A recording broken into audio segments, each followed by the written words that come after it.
Hey folks, Wilfie here. Welcome to the Retardus. I have an appointment today at 10 a.m., which I kind of thought was at 9 a.m. Shut up, you! At 9 a.m., so I'm here an hour early. Whoops. And this on a day when every minute counts because I'm scrambling for no good reason to clean up my house and make it as spick and span as possible because I have a guest coming.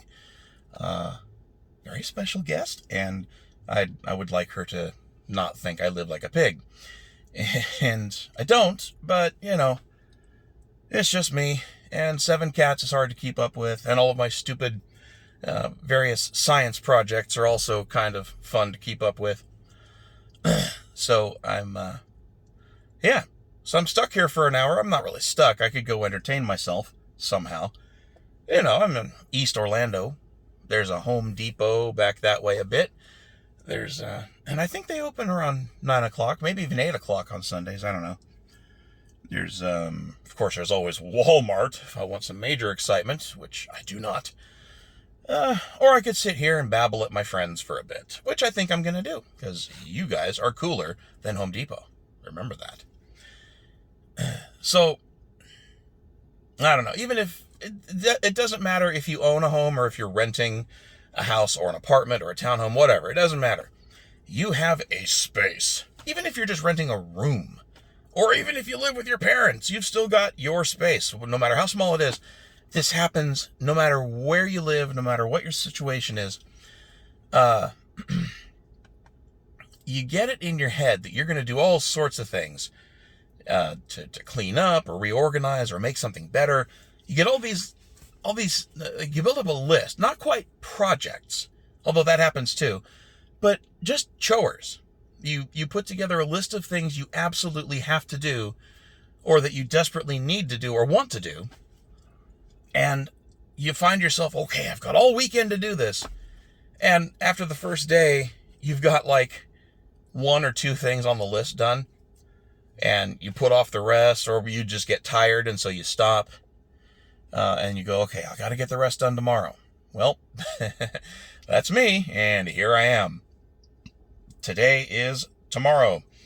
The last day I have to get my shit together, because her flight lands here at 10 a.m., which means I need to be out the door to the airport by 9:30, because it's not very far to the airport from here. Maybe it's about 20-minute drive. And so, yeah, I have to be out the door around 9:30. So whatever last-minute preparations need to happen at the house to make it all relatively presentable, well, that's all got to be done by 9:30. So that's it. I've got literally 24 and a half hours left to accomplish what I want to accomplish. It's not too bad at this point. I gotta do stuff like do my laundry, clean up the bedroom where she's going to be staying, throw away old dishes, clean out the kitchen, get all the new stuff washed and put away, get all my laundry done, folded up, put away. I got to build a new dresser to actually put all my clothes in, because I have to sift through a bunch of old shit, including stuff that's too big for me now, which kind of feels good. I'm losing weight. I had to buy new clothes this past month. Smaller stuff. I can actually buy stuff off the rack at regular stores now. That's an amazing feeling. Having to order from Big and Tall online because you just don't fit in the biggest stuff they sell at department stores, or Kohl's or Target, Walmart of all things. Even though they cater to the fat crowd, Walmart's got an upper limit too, but their clothes are kind of shit anyway. But to go from having to order online, they found me, to being able to go into a store and try the clothing on, have it fit, and walk back out with the stuff you tried on because it fit. Oh, it feels amazing. So yeah, I got to put all that away and then sort through all my older stuff to not get rid of, but pack away anything that doesn't fit anymore. and I have a couple bar stools to assemble. I've got a bunch of fancy kitchen stuff to unpack that I've never actually used. And of course, old stuff to put away. I got to clean up the garage a little bit. It's not bad. It's not nearly what it was last year when I rented that big dumpster, but we're just talking like cardboard boxes. I got some cat litter and bags, that sort of thing to put away. I want to unpack my air compressor and air up the tires in the car, because it's been a while since I've done that. I got all the trimmings and useful stuff to wash the car, give it a bath before I head out. But I can do that tomorrow morning, so that's not a biggie. But yeah, so I clean up the kitchen, clean up the guest room, wrangle the cats a little bit, put furniture together, clean up, just all sorts of random stuff that it all sounds fairly trivial by itself, but you put it all together and it becomes a pain in the ass and it kind of wears you out. But whatever, it's got to get done. What's funny is my list was very big of stuff that I wanted to get done. And it's amazing how when I started planning all this out a few weeks ago, the list was huge. There's all sorts of stuff I wanted to get done, like clean off the desks in the living room, get up put the new LED lighting tracks up on the shelves. I may still do that today. I want to get that done. I wanted to have my new network ready to go. And that was just selfish. That doesn't need to happen, because my current network works fine. And she doesn't give one shit about 10 gigabit Ethernet or Ceph or any of that crap. So, there's no point. She'll nod her head and go, that's really cool, no matter what, whether it's working or if it's just a bunch of pieces I haven't assembled yet. I'll get the good pat on the head, like, that's good, you're good for you. But whatever. And there's you build up this list of all this important shit you got to get done, and then as the deadline gets closer, you start throwing out stuff like, oh, that's not a critical, I don't have to do that. Okay, you're off the list. You whittle that list down both by doing stuff and then by deciding, this doesn't need to go. That can go. It's just it's a funny experience, I guess, of part of the human condition or whatever. Just goofy. So yeah, that's what's going on today. Nothing too exciting. Last time I live streamed was a few weeks ago. I rebuilt my PC. That took about 5 hours because I did a very thorough job. We're talking, I ripped it apart all the way down to bare metal empty case. Motherboard came off and everything. So it's got all new parts in it, except the motherboard, CPU, cooling system, and all the cards are the same, but most of them. The new GPU, new power supply, a 10 gigabit Ethernet card are the new things. And then everything else just got disassembled, cleaned properly, and then put back together. And it all works, which is the amazing part. And here's the even cooler part. That thing has not crashed once since I rebuilt it. So it actually worked. And I went from an NVIDIA, 1080 Ti, which was a very good card, to a Radeon, a 6950 XT or whatever the hell they're calling it. And that thing, oh my God, it's incredible.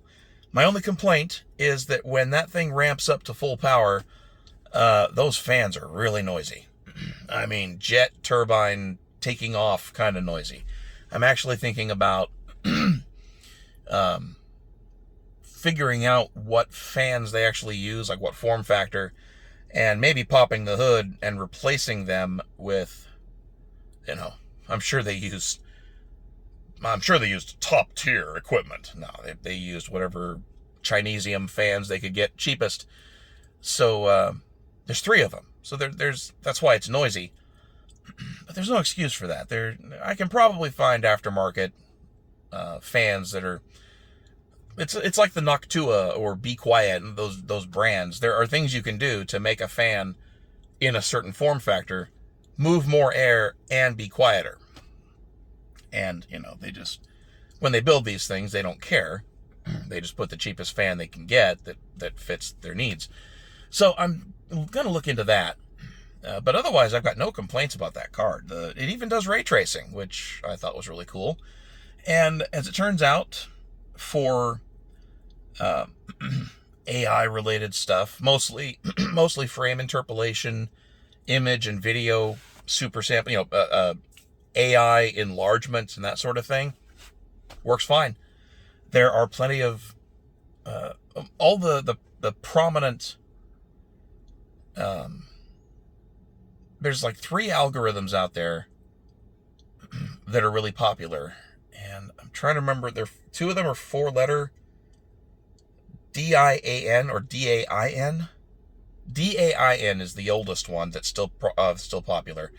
There's another one that starts with an R that's also 4 letters, and that one's newer, and that works pretty well. And then there's one, amazingly, the name is Waifu2X. And it started out as a wrapper, a GUI wrapper around a bunch of tools to use Dane, and then the other one to upscale video and images, and then also do frame interpolation to make things smoother. And then I guess somebody, some group or some person dove in and came up with their own algorithm for it, for that kind of work, and that one is really good too, and it took off. And the cool thing is, they don't just support NVIDIA's CUDA, they also support OpenCL.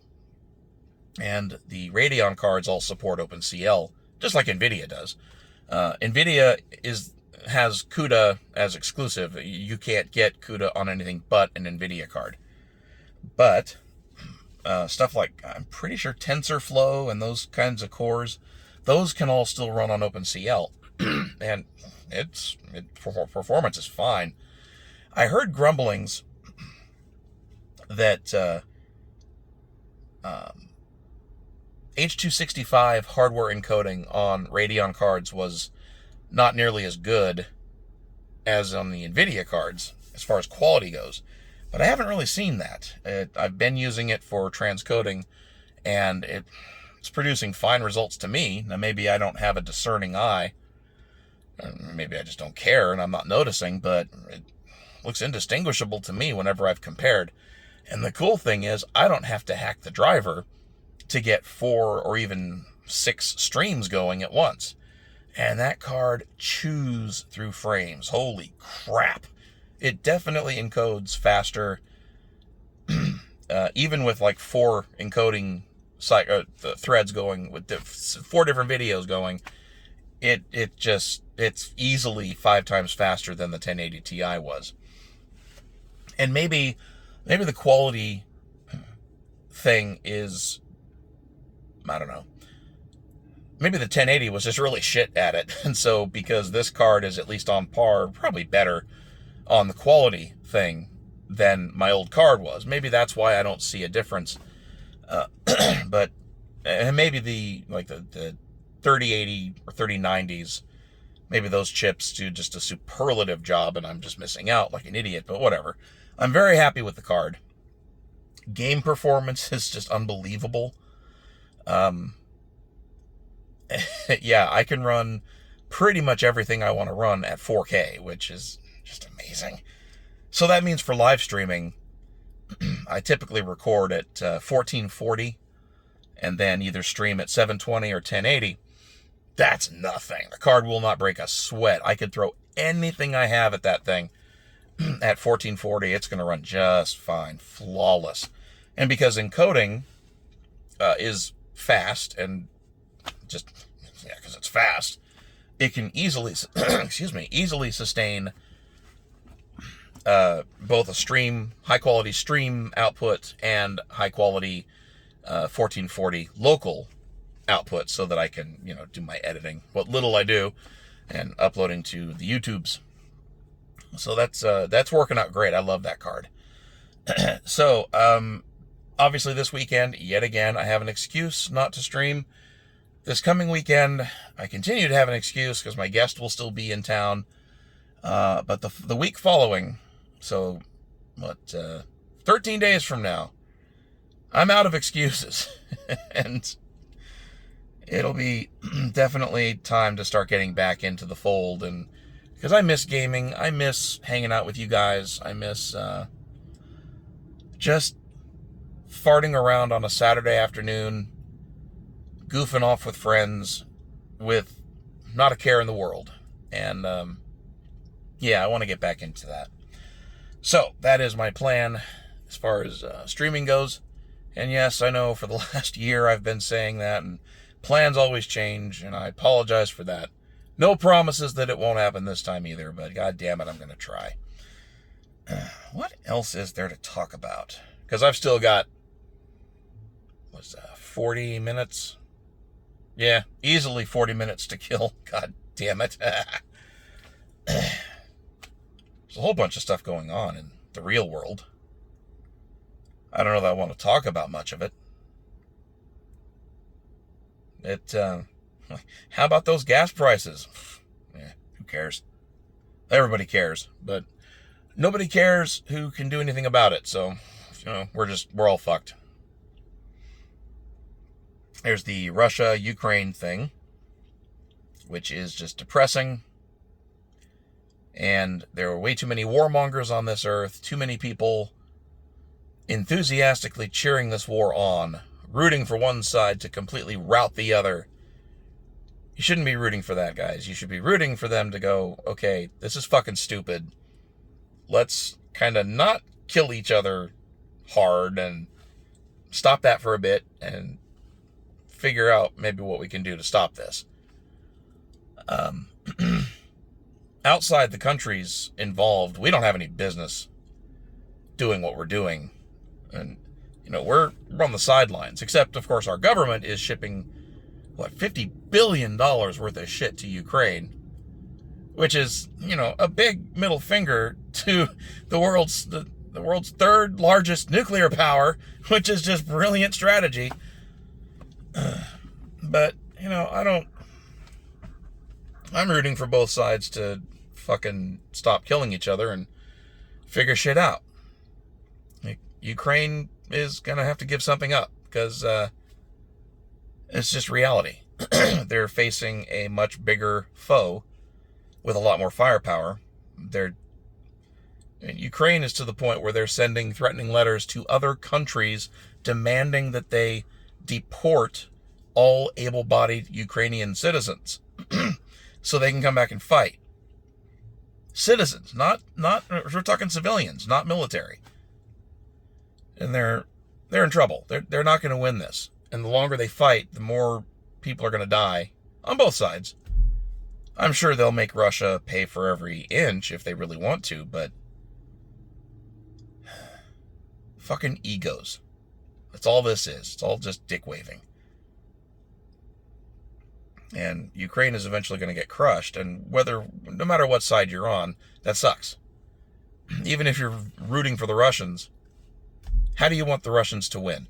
Do you want them to win by Ukraine growing a brain and saying, okay, fine, we're done fighting, just we'll work it out? Or do you want Russia to win by killing potentially tens of thousands or even more people? I vote for a diplomatic win, And if you're a fan of the Ukraine, fuck that shit. If you're a fan of Ukraine, you're rooting for them, how do you want them to win? Shit ton of murder and shooting people and killing people? Or would you rather they go to the table and give a concession or two to get Russia off their ass? I said I didn't want to talk about that, and I went and talked about it. Oh well. What other cool stuff? I want to talk about technology. Screw the political crap. I continue to be viciously grumpy about the lack of a reasonably affordable desktop PC that has an ARM CPU in it and is not a Mac. I will never buy an Apple product just to get my ARM fix, or for any other reason, really. Fuck Apple. And what sucks is I have to admit this because, as much as I hate that company and how scummy they are, they do have the, best of breed desktop ARM-based CPU. That M1 is a fucking killer. It's a great piece of equipment. Great piece of silicon. And it's such a shame that they had to bolt it into a Mac. Such a waste. Because Mac OS is fucking garbage. I don't care what people think of all the applications that only run on Macs or that run best on Mac. That operating system is a nightmare. And it's just depressing to see how badly they butchered BSD. Like, System 5 Unix. Because it's real Unix under the hood. Not Linux, it's Unix. Like the heritage from all the old AT&T stuff way back in the 70s. We're talking Kern and Ritchie type stuff. Back on like the VMX. We're talking the old original lineage of Unix, and that's what Mac OS is. They took the latest BSD. I forget if it was FreeBSD they took or OpenBSD. I think it was FreeBSD that they started from. And they started building their own custom version of it they called Darwin.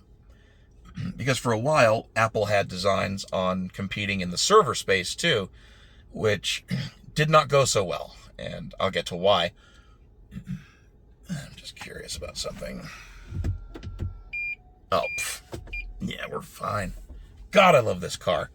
I've been sitting here babbling for 20 minutes now, having driven from home probably 3 or 4 miles to get here, and it's still on like 71% battery. Love it. And the AC is running, and all the system is, the car is ready. It's on. And yeah, anyway. So they started customizing BSD, and they flavored it to kind of be Apple, and they called it Darwin. And one of the most obnoxious and completely useless things they did, there is no legitimate reason for doing what they did, apart from they just had to be special and had to be different. They changed some very basic core standards about Unix, except they half-assed it. Like on Mac OS, which is built on top of Darwin. Darwin is the text command line, kind of the core operating system, without all the UI stuff. So it's the under the hood stuff. Then Mac OS builds on top of Darwin with all of Apple's gooey shit and their retarded walled garden stuff and all the fancy stuff they claim to do. Mac OS is basically all the GUI and sugar that's on top of Darwin.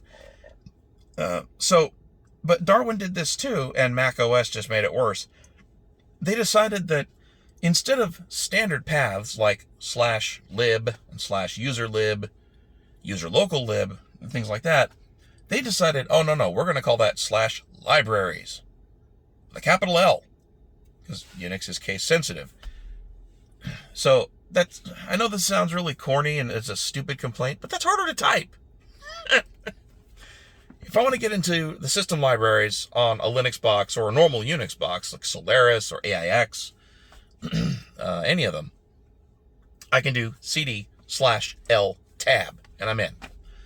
Now, if I want to go on a Mac or Darwin system into libraries, I have to type cd/shift-l tab.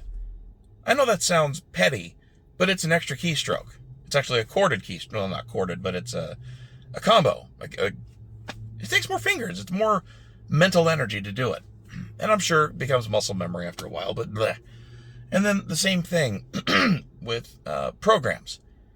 Instead of bin, user bin, and user local bin, they shove everything into /applications. Top level, capital A. And I think even development goes in, all their dev tools go in /development, if I remember right. It's been a while since I mucked with all that, so I could be talking out of my ass. But, so they just screw with standard system paths.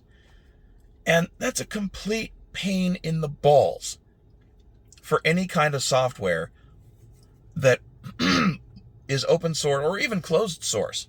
If you want to build something that currently runs on Linux or any Unix, and you want it to compile and build and run and install on a Mac, you have to completely rearrange or gut or bastardize your entire build system just to make it work. And your installers have to be totally different. In fact, there are reasons for doing things the way they do, but they're wrong. The way they do it is just so awful. Installers are just, they're D images, disk images they call them. And I forget what the underlying compression and file system is, but I don't think it's ISO. I think it's some custom Apple thing. It is compressed, at least, to their credit. But it's basically just a compressed folder with a bunch of shit in it. Your binaries, whatever library stuff you need, your visual assets, your sound assets, all that stuff. And to install an app on a Mac from an installer package, you download the image, you double-click it, and either you drag the icon for the app over to your hard drive, I guess, or your programs folder. Or sometimes they have the decency to give you a click here to install, and then it pops up the usual installer experience, which they try to make it look the same for every application that you could possibly install, but of course everyone does it different. Even in Mac OS's walled garden, where everything's got to be done a certain way, people find a way to make it different every time. So even their efforts to clamp down and lock down the user experience, it doesn't work because people always find a way around it. Now, under the hood, it still does all the same shit, except it puts things in those bastardized paths, applications, libraries, whatever, instead of sane places on the system. Incidentally, the reason that there's /bin, user bin, and then user local bin, there's a reason for that too. And Apple, of course, thought they knew better. But the worst part is, those paths still exist on Darwin and Mac OS. There is still a user and a user local. It's like they half-assed it. They didn't do it right. If they're going to commit to it, own it. Make the whole system work that way. But nah, they didn't. So yeah, the reason that you split them into three like that, /bin and /lib, those are considered core system binaries. That's the shit it needs to boot in any capacity and be even remotely useful. We're talking the shell, basic commands like ls or cp, ln, mv, make dir, all that crap. Yeah, the shell can do some of that, depending on which shell it is, but you need system binaries that can also do those jobs, just in case all you've got is an idiot shell, or so, I don't know. But there's very basic stuff like LDD, the dynamic linker, and in /lib, that's where you keep things like the standard C library that everything uses. Just the basic stuff that the kernel and the basic OS needs to run. Now, user bin, user lib, user share, and all those are for system managed applications and programs. So your package manager runs all its stuff in those directories, and it keeps track of what's installed where, but it almost always ends up in just user. User local is for stuff that you build and install yourself, typically by hand. And the expectation is that you let the system manage root and user, and then the system is not as picky about what you put in user local. It kind of considers that your domain. Although package managers can still put stuff in there, It's that's generally considered not so good practice. It does happen, but it shouldn't. It's not supposed to. And that's a decent separation of concerns. Now, the Apple philosophy is, well, user applications should never be installed in those places. They should go in applications. That's nice and all, but they don't. That's not how a lot of build systems work, including stuff that wants to build and install on Mac. Look at Homebrew. There is no intelligent package management on Mac OS. When an application gets installed, all of it just gets plopped in a directory. There is no concept of shared libraries. Now, obviously, Mac OS can do shared libraries, because, of course, everything kind of depends on libc still and libc++, the standard libraries. It can dynamically link and do, shared binaries and libraries.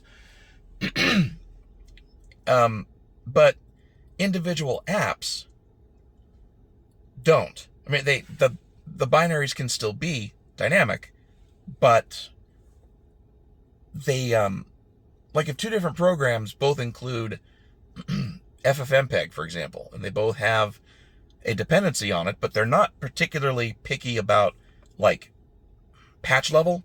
They may need, major and minor to be a certain number, but maybe the patch level doesn't matter.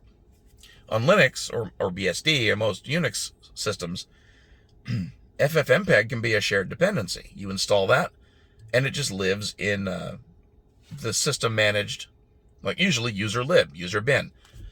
And then programs that depend on it, well, they don't have to bundle it. They can just tell their package can say, hey, I need this.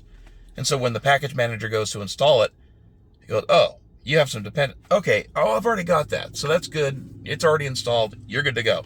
And it works. Incidentally, that saves a ton of disk space, especially for programs that have a lot of dependencies. The sad part is even Windows gets this right more than Mac OS does. And that's scary shit.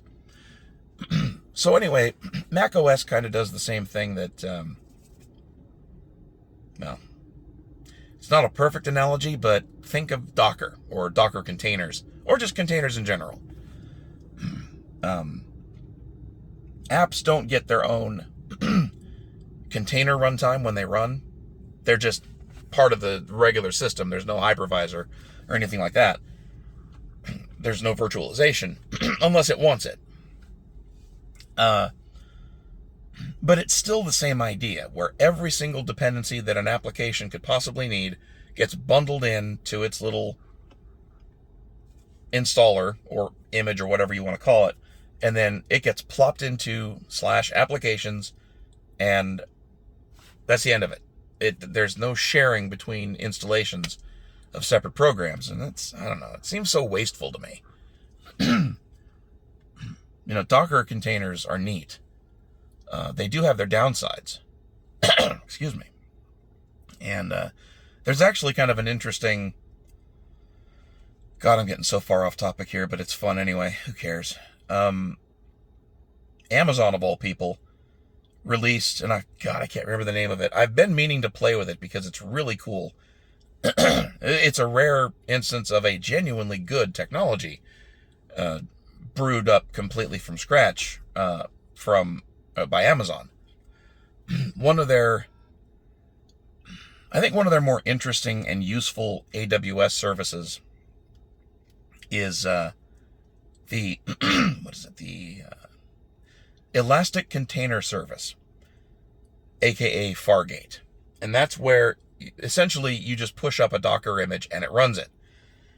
You tell it what number of CPUs it needs, how much memory it's going to need, and what network interfaces to attach it to, security groups and all that shit.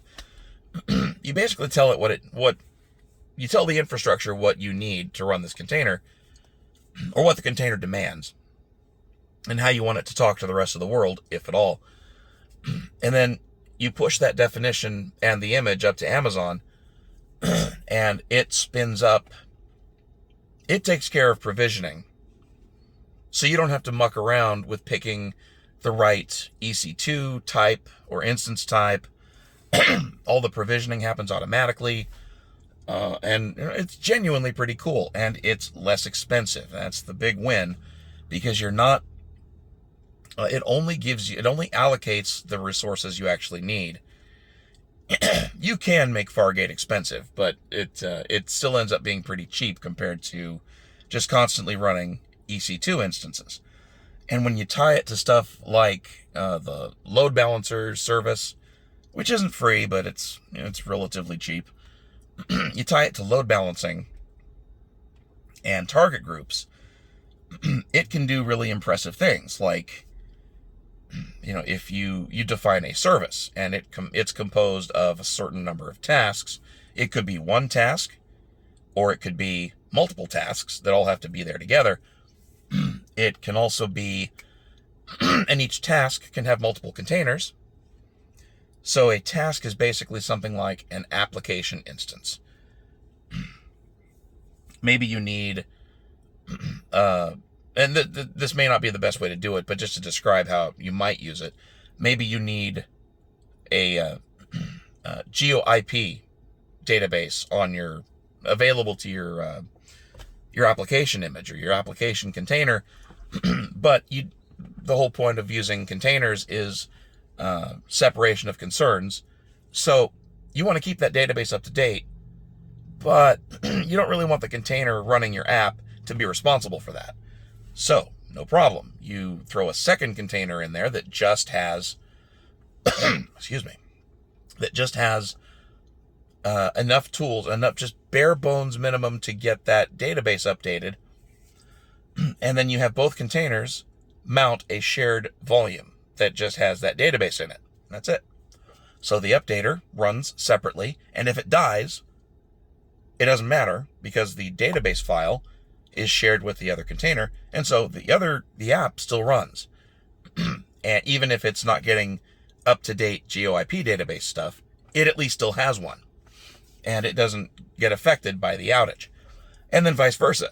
If the app container goes down, though there's exceptions, if the app container goes down, the updater container still runs, and so it's still updating that database, even though the app isn't there using it. So that's one example of how you might use a task in Fargate. And each task, each service can be, can have multiple tasks on it, which is kind of cool.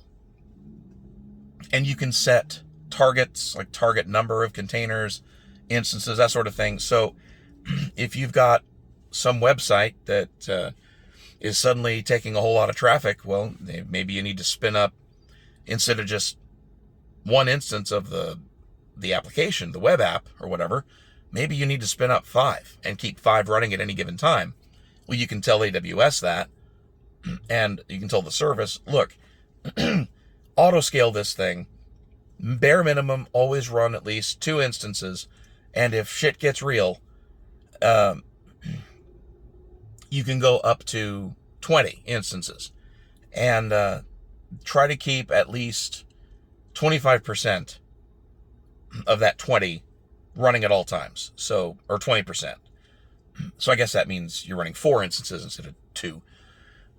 And then AWS will automatically do that for you. It'll make sure that there's always 4 running at a bare minimum. And if things get really hectic, lots of incoming traffic and things get overwhelmed, it'll start spinning up new instances and hooking them to the load balancer and all that fun stuff. It's pretty neat. And the other cool thing is it'll do rolling upgrades.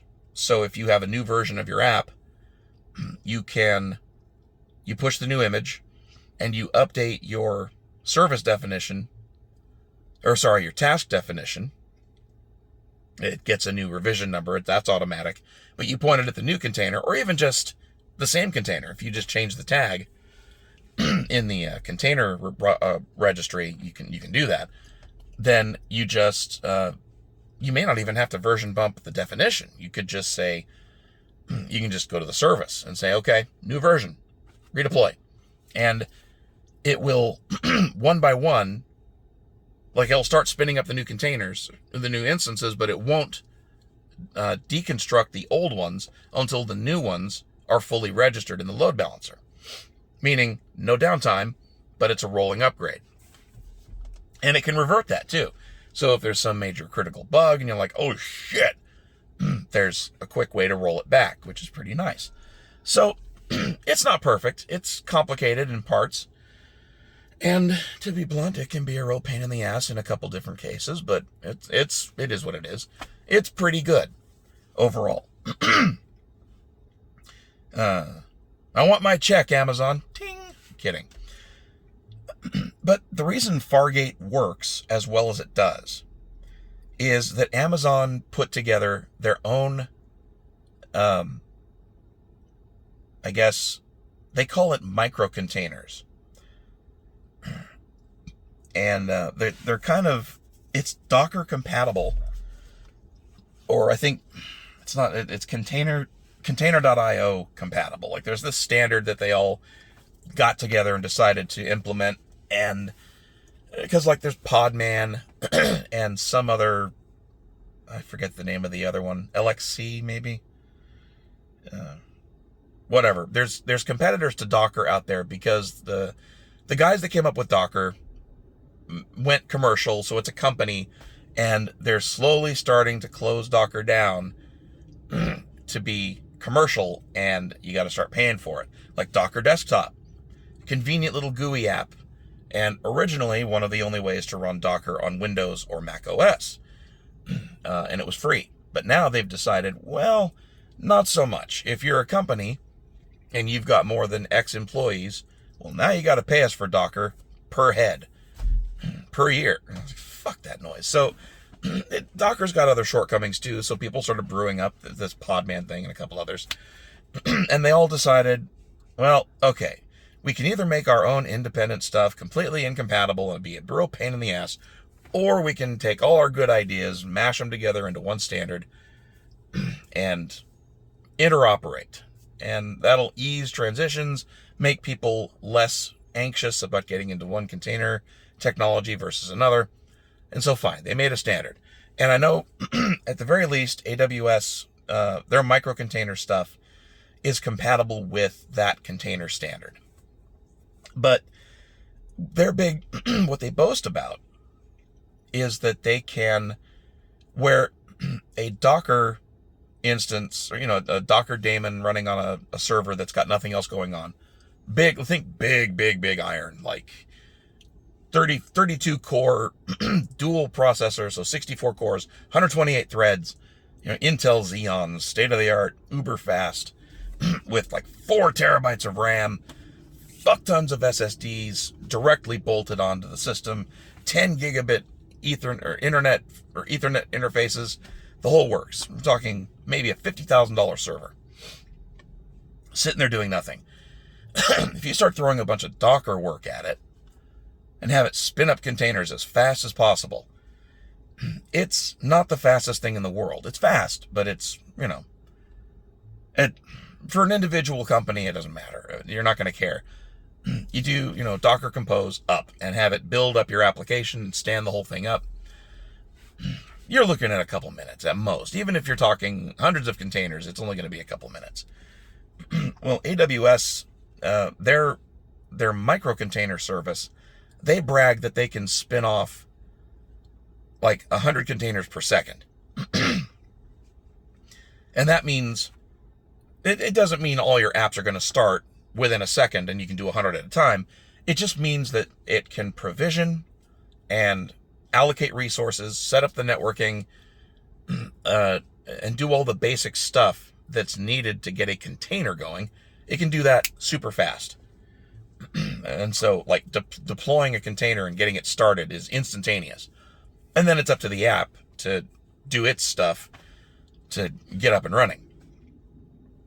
So they use that on Fargate so that it can do relatively, well, okay, I won't exaggerate. It's pretty fast. And like their web UI is much slower than the service itself. So all the magic happening under the hood inside Fargate, that stuff gets done within seconds while the UI may take 30 seconds to catch up. And the UI, the glue that makes all of Amazon's stuff fit together and work together, that's the shit that AWS sucks at. And the worst thing is, they're still the best option. Google Cloud is a joke. Microsoft Azure it's Microsoft, so even worse. And they're so desperate for business, by the way, that if you're a company and, this is it. Huh. Well, no, there's not. If you're a company, like a business, and you get in touch with Microsoft to talk about maybe standardizing on Azure, their cloud service, they'll give you $100,000 in service credit. No shit. Just to get you into their ecosystem and hosting shit on their cloud. But it's Microsoft. You can't trust them. Ask the guy that runs gab.io. They can't trust Microsoft. Plus, it's the Microsoft tech. Their shit sucks. It's just how it is. So AWS glue is terrible, but it's still the best there is on the market. The secret is you're better off running your own cloud if you can afford the hardware. Anyway, let's take this back a couple levels. I want to play with that micro-container thing because it seems like it could be pretty useful. And naturally, none of this runs on Mac OS. None of it. It's Linux only. I think they can coax it into running on BSD. But yeah, that's about it. So it's just really neat stuff. And then, alas, of course, Amazon has access to ARM-based servers because I think they actually, they have those Graviton CPUs. AWS or Amazon went out and hired chip designers and integration engineers, and they literally designed their own ARM chip, 64-bit, and they called it Graviton. And it met with some success. So then they rolled out Graviton 2, new updated version. I've actually used that at work, and it's like 20% cheaper, and in the particular use case that we were using it for, it was a decent amount faster. I don't have exact benchmarks, but I feel like it was like 15 to 20% faster at the task at hand than the equivalent x86 or x64. So it's got legs. And then they've got Graviton 3 now that they just released, and it's only available in a couple zones, and they don't have optimized volumes or optimized instances for our purposes. So I haven't gotten to play with 3, but it's Graviton's fast. It's good shit. Wow. The whole time I've been sitting here, battery's only drains 4%. And that's with the air conditioner running and everything on and active. Love this car. Fucking love it.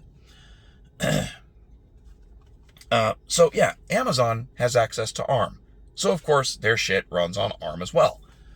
In fact, it's really nice. On Fargate, you can just say, oh yeah, build this on ARM. I want this to run on ARM, not Intel. And they go, okay. It's just flippin' amazing. Of course, you have to build an ARM image, but that's easy. I mean, it's out there.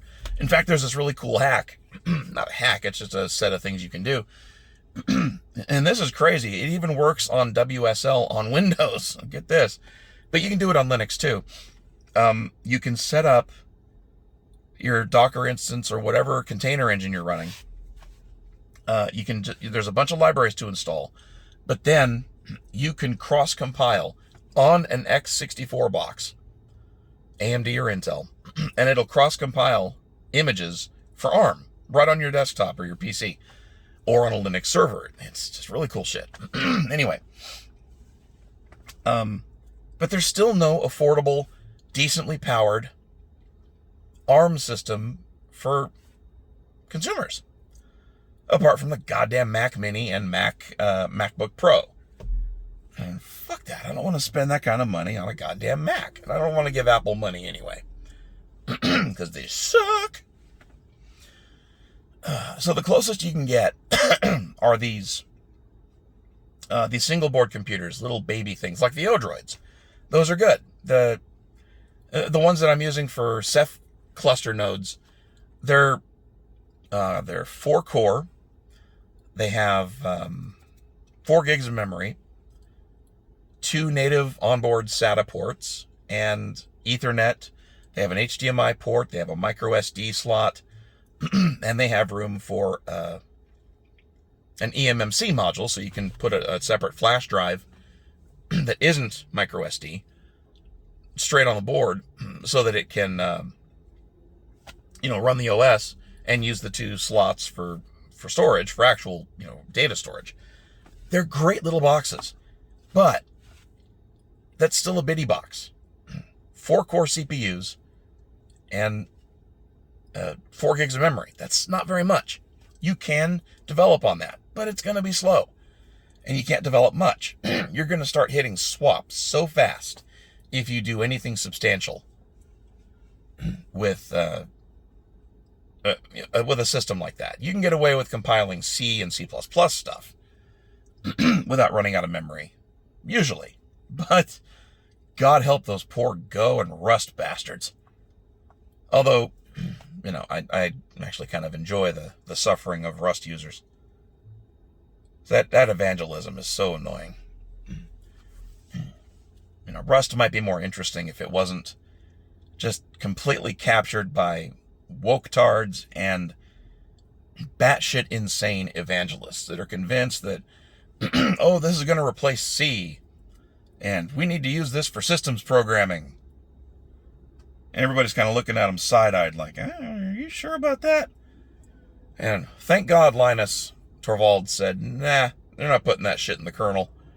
So at least the Linux kernel is safe there, but God help us, they're trying to shoehorn Rust into some of the system binaries and system libraries. Oh, fuck me. I'm going to laugh if systemd gets ported or migrates to Rust. That'll be the move that gets people to switch off of that piece of crap. Anyway, the only other alternative, if you want ARM on your desktop, is to spend, I think the cheapest decent spec board is like $600. And that's bare bones. It's just the CPU, the board, just the basics to start a do-it-yourself kit. You have to add memory, storage, a case, and that sort of thing. It does thankfully take standard like DDR4 memory, so like SODIMM size. So you can, I think one of these boards that's like $700, you can put up to 64 gigs of memory on it, and I think it's an 8-core CPU. So, not bad. You can definitely do worse. But that's a lot of money, and it's still not going to be, well, okay, that's a pretty beefy machine, but it's not as good as it could be.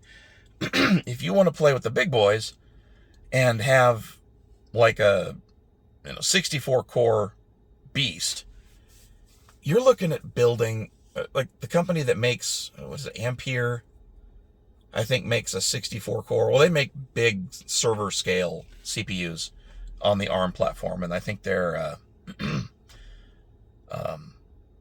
they're from 32 cores up to 128 cores, and you can buy a workstation with one of those in it.